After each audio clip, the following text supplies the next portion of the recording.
حضرت عثمان غنی رضی اللہ تعالیٰ عنہ نے فرمایا، تعجب ہے اس شخص پر جو دنیا کو فانی جانتا ہے اور تقدیر کو پہچانتا ہے اور پھر جانے والی چیز کا غم کرتا ہے۔ تعجب ہے اس پر جو جزا، سزا، دوزخ، بحشت کو برحق مانتا ہے اور پھر گناہ کرتا ہے۔ تعجب ہے اس پر جو اللہ کو حق جانتا ہے اور پھر غیروں کا ذکر کرتا ہے اور پھر ان پر بھروسہ کرتا ہے۔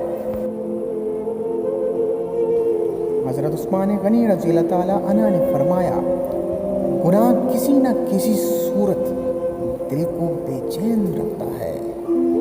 سبحان اللہ۔ حضرت عثمان غنی رضی اللہ تعالیٰ عنہ نے فرمایا، تلوار کا زخم جسم پر ہوتا ہے اور بری گفتگو کا روح پر۔ سبحان اللہ۔